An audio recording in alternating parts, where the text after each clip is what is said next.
राम वगैरह जितनी भी असद कैसर, ये सारे कौमी असम्बली के नशस्तें जीत चुके हैं। जो जीतने वाले पाकिस्तान तहरीक इंसाफ के जो जितनी भी हिमायत याफ्ता है उसमें कोई प्रोमिनेंट नाम नहीं है। तो वज़ीर आला बनने की दौड़ में और उस फेज़ में जब हम दाखिल होंगे तो फिर पाकिस्तान तहरीक इंसाफ का सामना करना पड़ सकता है। लेकिन ओवरऑल वहाँ पे हुकूमत साजी का बाकी कोई बहरान नहीं है। आज़ाद अरकान बड़ी आसानी से वहाँ पे हुकूमत बना सकते हैं।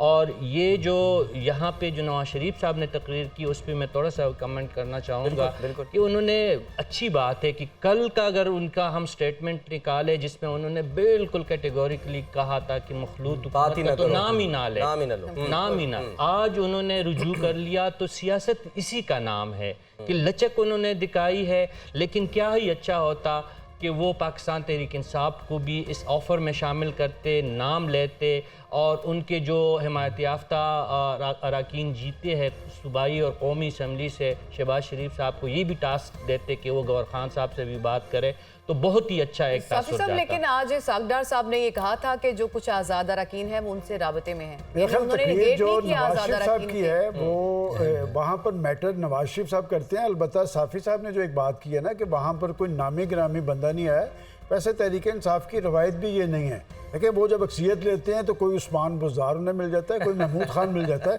असल बात होती है अक्सियत। देखिए सलमान, मैंने अभी कुछ देर पहले जब एक बात कही थी कि बड़ा सादा सा लगता है कि अगर PDM तर्ज की हुकूमत बने तो शहबाज शरीफ साहब जैसे पहले प्राइम मिनिस्टर थे, आसिफ जरदारी साहब प्रेसिडेंट हो सकते हैं।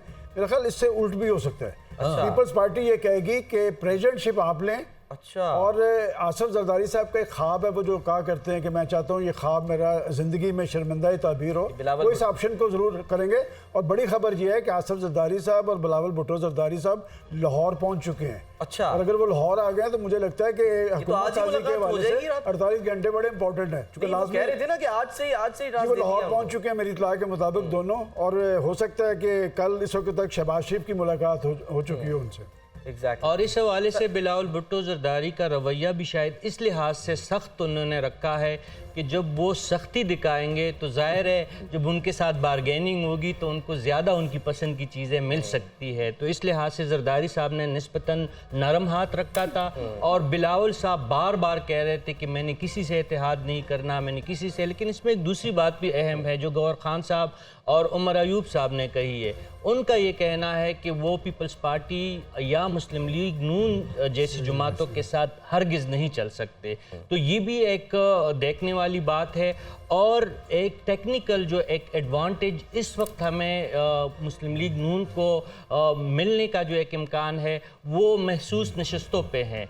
अगर मामला PTI का इसी तरह टेक्निकल बुनियादों पे लटका रहे तो ये जो 60 ख़वातीन की और 10 अक़लियती नशिस्तें हैं इसमें बेशतर 25 से 30 नशिस्तें पर मुस्लिम लीग नून के खाते में जा सकती है। तो उनकी पोजीशन मज़ीद पार्लियामान में मजबूत हो सकती है। मैंने 127 के हवाले से कुछ खबरें सामने ये आ रही हैं कि अभी आप बता रहे थे गनी साहब के वो आए हुए हैं पीपल्स पार्टी के सारे जो कायदीन है यहाँ पे लाहौर में, तो उसको चैलेंज करने का कोई प्लान बन रहा है। वो भी शिकस्त मानने को तैयार नहीं है, अगरचे अभी अता तारड़ साहब ये कह रहे थे कि बहुत बड़ी विक्ट्री दिलाई है। कोई फर्क पड़ सकता है क्या? ये ऑप्शन उनके पास मौजूद होगा लेकिन फर्क वहाँ पर इतना 98,210 लिए। मेरा नहीं ख्याल कि एक तरफ हम ये समझ रहे हैं कि PDM की गवर्नमेंट बन रही है, दूसरी तरफ हम समझेंगे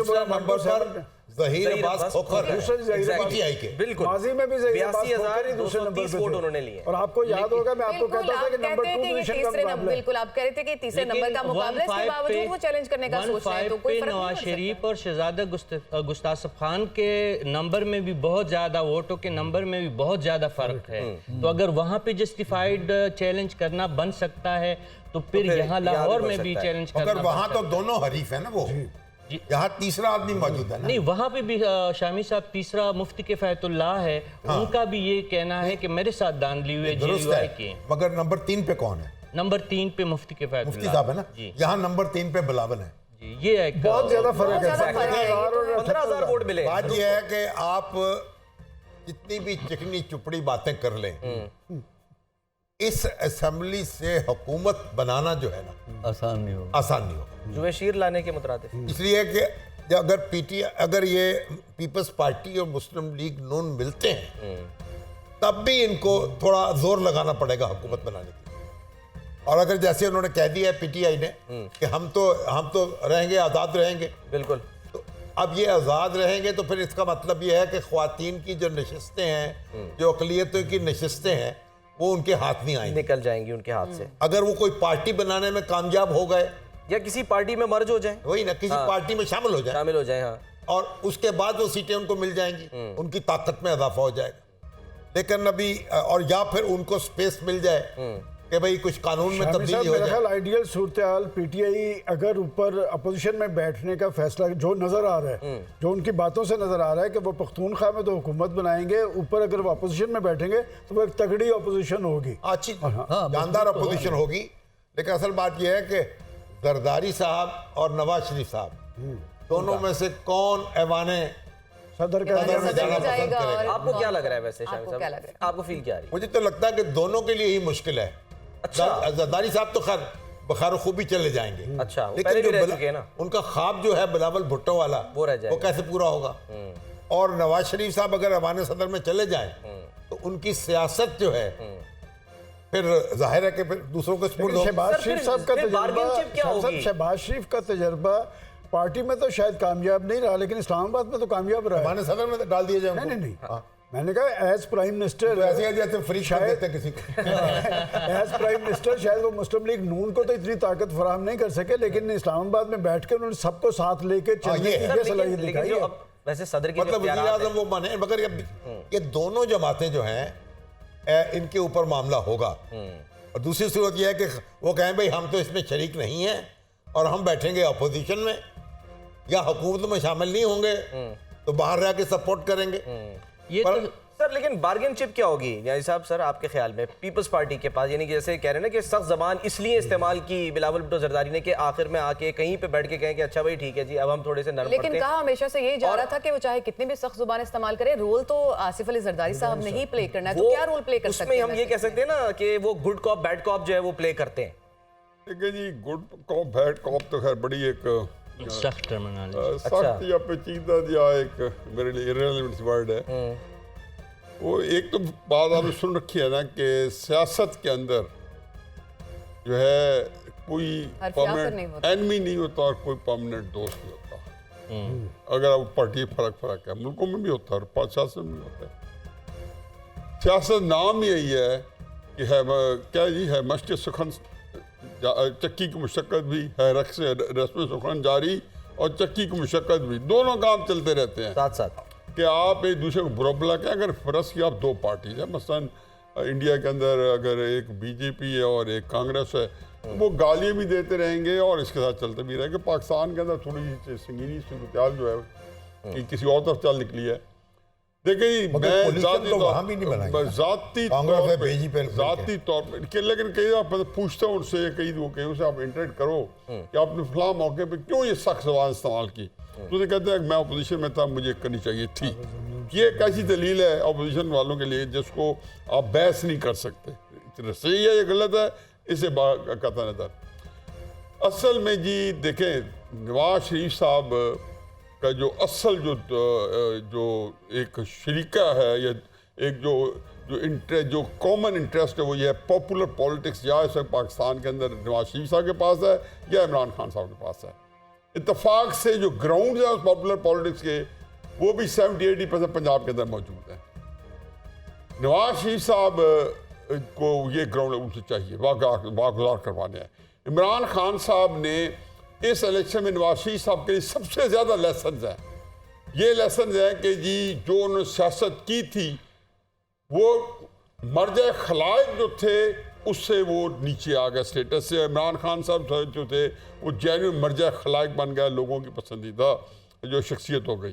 तो नवाज शरीफ साहब के जहन में ये मैं मान ही नहीं सकता ना हो, क्योंकि सियासत जो है जो उसकी जो स्ट्रेंथ है वो इमरान खान साहब के सामने वो लूज कर गए हैं।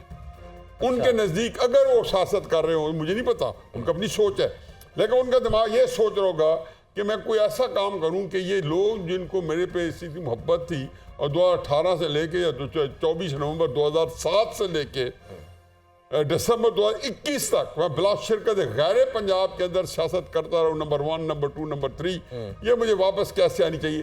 ज़ाहिर है पॉलिटिकल स्ट्रेटजी हिकमत अमली के जरिए आनी चाहिए। हिकमत अमली के जरिए उनकी यह ख्वाहिश होनी चाहिए कि नहीं है तो उनको बनानी पड़ेगी कि ये इक़्तिदार जो है वो पीपल्स पार्टी और मुस्लिम तहरीक इंसाफ की एक कोलिशन बने। अब जो उन्होंने आज बात की है, मैं अगर इमरान खान साहब को थोड़ा सा समझता हूँ, पहली बात तो यह कि गोर इज नोबडी, अब गोर को कौन ना करे। असल वही जो फैसला इमरान खान करेगा वही करेगा। इमरान खान साहब का आरिफ अलवी साहब पे भी उतना ही ट्रस्ट है, और जितने को काम करते हैं, चाहे रफीक तारड़ साहब ने 1999 में को काम किए हैं, या आरिफ अली अब कर रहे हैं, या गौर अली ने जो बयान दिए, इमरान खान साहब की ये लाइन है जो बैरक टोक करनी चाहिए उनको, और कुछ स्ट्रेटजी बनाई होगी जो उनका हक है कि वो बना लें। अब आप आ जाएं कि जी इमरान खान साहब के ऊपर ये जो तकरीर है, मेरा ख्याल है असर डालेगी, इसको उल्टा असर पड़ेगा। अच्छा, वो कहेगा कि हम भी पीपल्स पार्टी की तरफ जाए। मेरा ख्याल, अब मैं आई कुड बी रॉन्ग, देखो मैं शामी साहब के दिमाग नहीं पढ़ सकता जो सबसे ज्यादा पढ़ सकता हूँ। जो 50 साल इनके साथ पूरी हर तरीके देखे, वहां भी आपने 50 साल नहीं 60 साल पढ़ा है, 70 साल पढ़ा है। लेकिन फिर भी आप शामी साहब दिमाग तो नहीं पढ़ सकते। दिमाग पढ़ा भी है एक दूसरे का, और खाया भी है। अच्छा सर, हसन अस्करी साहब, आपको क्या लग रहा है कि ज़ाहिर फैसला साजी जो है उसका इख्तियार तो वही है जो अभी अडियाला में बानी चेयरमैन है। आपको लगता है कि जो डैडी साहब बात कर रहे हैं कि नहीं जी ठीक है, हम भी जो है पीपल्स पार्टी, क्योंकि पीपल्स पार्टी की तरफ से अगर हम देखें तो जो कैंपेन चलाई गई बिलावल भुट्टो जरदारी